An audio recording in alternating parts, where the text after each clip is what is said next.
एक दिन एक व्यक्ति पारस का पत्थर खोजने निकला था। उसको रास्ते में एक साधु मिलते हैं। वो व्यक्ति साधु से कहता है कि मैं पारस का पत्थर खोजने के लिए निकला हूँ।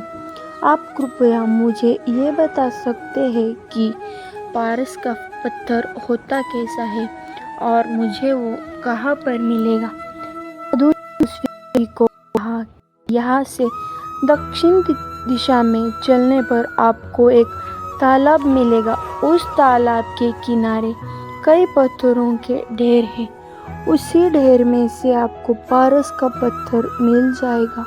उस व्यक्ति ने साधु से पूछा कि मैं कैसे पहचानूंगा कि इतने सारे पत्थरों के ढेर में पारस का पत्थर कौन सा है। साधु ने उस व्यक्ति से कहा कि पारस के पत्थर की पहचान ये है कि वह और पत्थरों की अपेक्षा में कुछ ज़्यादा गर्म होता है।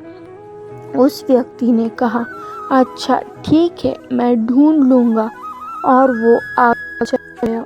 अब वो व्यक्ति हर रोज़ तालाब के किनारे जाता है और वहाँ पड़े पत्थरों की ढेर पर बैठता है। वहाँ पर बैठकर वो एक पत्थर उठाता है और उसे अपने गाल से छुआता है और यह जानने का प्रयास करता है कि यह पत्थर गर्म है या नहीं। अगर पत्थर ठंडा होता है तो वो उसे तालाब में फेंक देता है।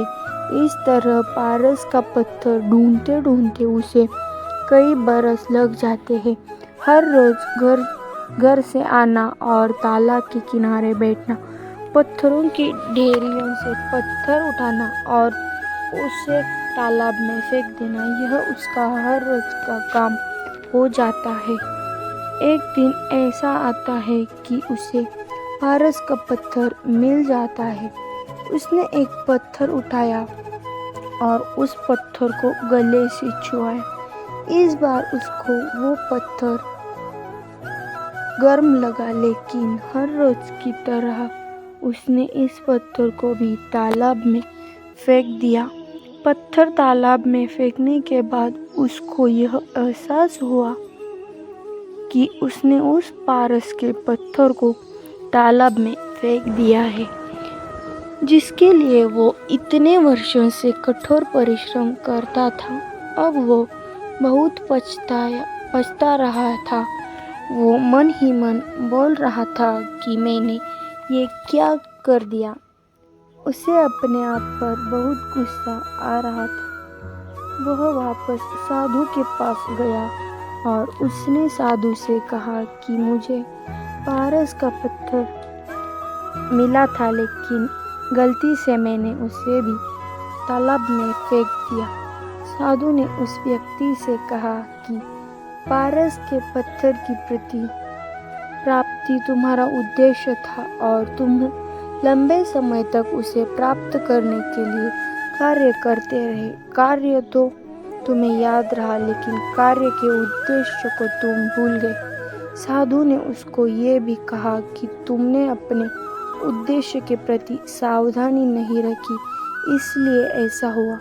तुम तालाब के किनारे बैठकर पत्थर फेंकने को ही अपना उद्देश्य समझ बैठे थे, इसलिए तुम अपने कार्य के उद्देश्य को ही भूल गए। इस तरह हम भी कई बार कोई कार्य बड़े ही उत्साह के साथ शुरू तो कर देते हैं, किंतु धीरे धीरे जब समय बीतता है तो हम उस कार्य के उद्देश्य को ही भूल जाते हैं। हम उस कार्य को क्यों कर रहे थे और उसका उद्देश्य क्या था, यह हमें पता ही नहीं रहता है। ये सब होने का मुख्य कारण है ज्ञान का ना होना।